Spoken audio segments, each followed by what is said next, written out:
आज पश्चिम बंगाल उन राज्यों में गिना जाता है जहां विकास रुका हुआ है। ममता बनर्जी और उनसे पहले की सरकारों की नीतियों ने इस राज्य को वहां पहुंचा दिया है जहां से उठना मुश्किल हो गया है। लेकिन क्या आप जानते हैं कि एक जमाने में सिंगापुर के संस्थापक ली क्वान यू ने साफ कहा था कि हमने कलकत्ता की तरक्की देखकर ही सिंगापुर बनाया। ये वही कलकत्ता है जहां देश की पहली महिला डॉक्टर ने पश्चिमी चिकित्सा की पढ़ाई की। यहीं की धरती ने देश को पहली महिला पायलट दी। प्रीति लता वाडेदार और कल्पना दत्ता जैसे अमर नाम इसी माटी के हैं। लेकिन आज वही ममता बनर्जी कहती हैं कि लड़कियों को रात के वक्त बाहर निकलना ठीक नहीं है। कभी इस राज्य का नाम आता था तो रविंद्रनाथ टैगोर, स्वामी विवेकानंद, सत्यजीत रे और नेताजी सुभाष की याद आती थी।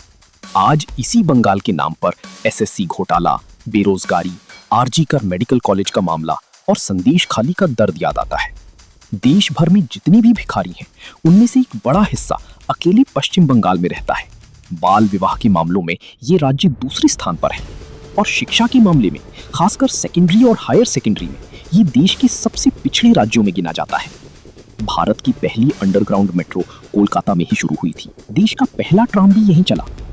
लेकिन आज ह्यूमन डेवलपमेंट इंडेक्स की बात करें तो 28 राज्यों में पश्चिम बंगाल लगभग सबसे नीचे है। यहाँ की सरकारों ने इस राज्य को इतना खोखला कर दिया है कि जो कभी सबसे अमीर राज्यों में गिना जाता था, वो आज तलाश रहा है अपनी खोई हुई पहचान को।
इतने उन्नत थे कि अंग्रेजों ने उन्हीं के डिजाइन कॉपी किए और अपनी नेवी खड़ी कर ली। 1817 में हिंदू कॉलेज की स्थापना हुई, जो एशिया के पहले आधुनिक शिक्षण संस्थानों में से एक था। 1857 में कलकत्ता यूनिवर्सिटी बनी, जो एशिया में अपनी तरह की पहली यूनिवर्सिटी थी। इसी यूनिवर्सिटी ने देश को पहला एमए, पहली पीएचडी और पहला डॉक्टरेट दिया। सत्येंद्र नाथ बोस ने आइंस्टाइन के साथ काम किया। गॉड पार्टिकल के नाम से मशहूर हिग्स बोसोन का बोसोन इसी बंगाली वैज्ञानिक के नाम पर रखा गया है। राजा राम मोहन राय ने 1829 में सती प्रथा को खत्म करवाया। ईश्वर चंद्र विद्यासागर ने विधवा पुनर्विवाह को कानूनी मान्यता दिलवाई। बंगाल में 1850 के आसपास विधवाएं दोबारा शादी करने लगी थी, जबकि उत्तर प्रदेश, बिहार और राजस्थान में ये सुधार 100 साल बाद आए। विज्ञान में जगदीश चंद्र बोस ने 1895 में रेडियो तरंगों को ट्रांसमिट किया था, यानी मार्कोनी से 2 साल पहले। सुभाष चंद्र बोस ने 1920 में आईसीएस की परीक्षा दी, जो पूरे ब्रिटिश साम्राज्य की सबसे कठिन परीक्षा मानी जाती थी, और उसमें चौथी रैंक लाई। उनसे ऊपर सिर्फ 4 अंग्रेज थे। फिर भी उन्होंने वो प्रतिष्ठित नौकरी छोड़ दी और देश की आज़ादी के लिए कूद पड़े। 1947 में आज़ादी के बाद भी बंगाल देश का सबसे औद्योगिक रूप से विकसित राज्य बना रहा। पूरे देश के औद्योगिक उत्पादन में अकेले बंगाल का 27% हिस्सा था। टाटा स्टील, बाटा, आईटीसी, हिंदुस्तान मोटर्स, इन सभी बड़ी कंपनियों का मैन्युफैक्चरिंग बंगाल में हुआ करता था। देश का सबसे बड़ा बंदरगाह बंगाल में ही था। हावड़ा को पूर्व का मैनचेस्टर कहा जाता था। देश का पहला आईआईटी खड़गपुर 1951 में बंगाल में ही खुला। 1960 के दशक तक बंगाल एक विकसित राज्य बना रहा।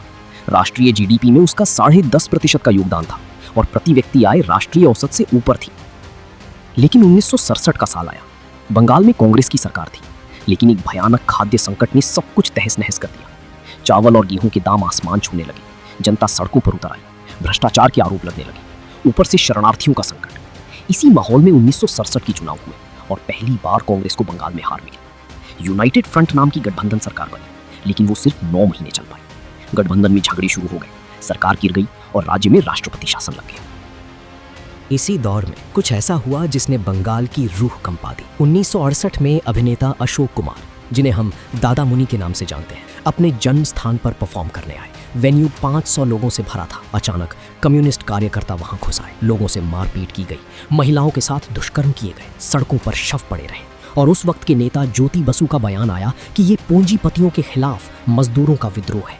इसी दौर में बिड़ला समूह के मालिक आदित्य बिड़ला के साथ कोलकाता के राइटर्स बिल्डिंग के सामने बेहद बुरा व्यवहार हुआ। उन्होंने तुरंत मुंबई की फ्लाइट पकड़ी, सारी निवेश वापस खींच लिए और कभी कोलकाता वापस नहीं लौटे। अब आप ही बताइए, कौन सा उद्योगपति ऐसे माहौल में निवेश करना चाहेगा?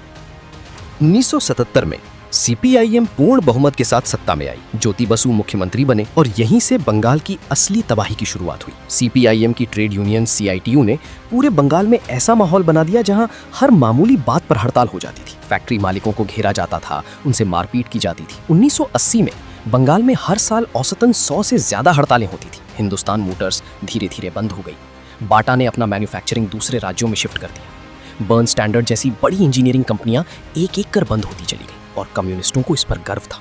उनका नारा था, कंप्यूटर खाएगा नहीं, लोग खाएंगे। यानी कंप्यूटर आएगा तो लोगों की जॉब्स चली जाएंगी, इसलिए बंगाल में कंप्यूटर नहीं आना चाहिए।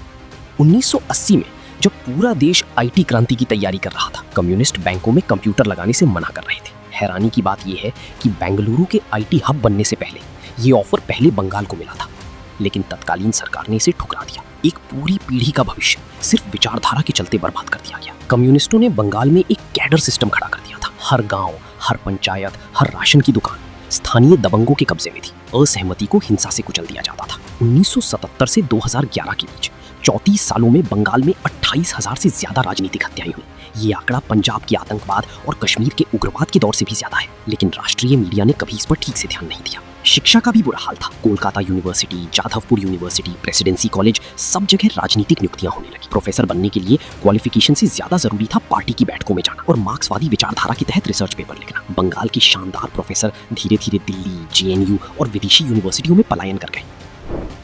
1960 में बंगाल की साक्षरता दर महाराष्ट्र से ज्यादा थी। 2011 तक बंगाल साक्षरता में महाराष्ट्र से पीछे हो गया था। राष्ट्रीय जीडीपी में हिस्सेदारी 10.5% से गिरकर 6.5% रह गई थी। प्रति व्यक्ति आय राष्ट्रीय औसत से नीचे आ गई थी। बंगाल उद्योगों का शमशान बन चुका था। 34 साल बाद बंगाली थक चुके थे, टूट चुके थे, बदलाव के लिए बेताब थे। और तभी एक महिला चप्पल पहनी, सादी सफेद साड़ी में सड़क पर उतर आई। उसने वादा किया, कम्युनिस्टों से लड़ूंगी, गरीबों की दीदी बनूंगी, सोनार बांग्ला बनाऊंगी। उस महिला का नाम था ममता बनर्जी। अब देखते हैं दीदी का उत्थान और वो पतन जिसकी किसी ने उम्मीद नहीं की थी। 1990 में हावड़ा जंक्शन पर सीपीआईएम के एक कार्यकर्ता ने उनके सिर पर इतनी जोर से लाठी मारी कि वो खून से लथपथ हो गई और एक पूरे महीने अस्पताल में रही। तब भी वो नहीं टूटी। पुलिस ने उनके बाल पकड़कर जीप में डाला और राइटर्स बिल्डिंग के बाहर फेंक दिया। उस वक्त वो खुद नरसिम्हा राव की केंद्र सरकार में राज्य मंत्री थी। उस दिन उन्होंने एक शपथ ली, जब तक मैं मुख्यमंत्री नहीं बन जाती इस बिल्डिंग में कदम नहीं रखूंगी। बंगाल के पिटे हुए टूटे हुए लोगों ने पहली बार महसूस किया कि शायद यही वो इंसान है जो इस दलदल से बाहर निकल सकती है। 1998 में उन्होंने कांग्रेस छोड़ दी, क्योंकि उन्हें लगा कि कांग्रेस सीपीआईएम की साइलेंट पार्टनर है। बंगाल में असली विरोध तभी होगा जब एक नई पार्टी खड़ी होगी। इसलिए उन्होंने तृणमूल कांग्रेस बनाई। अगले कुछ सालों में वो वाजपेयी की एनडीए सरकार में रेल मंत्री भी बनी। फिर 2006 में वो मोड़ आया जिसने ममता बनर्जी को बंगाल की सबसे बड़ी नेता बना दिया। सीपीआईएम सरकार ने रतन टाटा को सिंगूर में नैनो कार फैक्ट्री के लिए जमीन दे दी, लेकिन उस जमीन के लिए हजारों किसानों को बिना सही मुआवजे के बेदखल किया।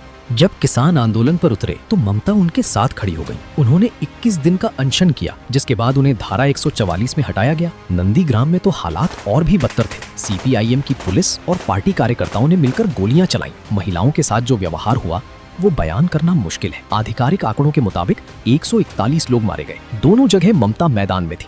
उनका वो अनशन, वो संघर्ष देखकर रतन टाटा ने अपना सपना सिंगूर से उठा लिया और गुजरात चले गए, जहां नरेंद्र मोदी ने उन्हें 24 घंटे में जमीन दे दी। 2011 में वो हुआ जो बंगाल ने 34 सालों में नहीं देखा था। सीपीआईएम की सत्ता खत्म हुई ममता बनर्जी मुख्यमंत्री बनी। पूरा बंगाल इस यकीन में था कि अब असली तब्दीली आएगी, लेकिन जो हुआ वो किसी की उम्मीद से भी बाहर था। सीपीआईएम का जो पूरा कैडर था, जो 34 साल तक गांव-गांव में पार्टी का झंडा लहराता था, कटमनी वसूलता था, बूथों पर हिंसा करता था, वही लोग तृणमूल कांग्रेस में आ गए, क्योंकि उन्हें पता था कि अब सत्ता किसके पास है। और ममता को भी पता था कि सीपीआईएम के तगड़े कैडर को हराने का सबसे आसान तरीका है उन्हें अपने साथ मिला लेना। तो वही बूथ अध्यक्ष, वही जोन सेक्रेटरी, वही स्थानीय दबंग, बस अब लाल झंडे की जगह हरे झंडे के नीचे खड़े थे।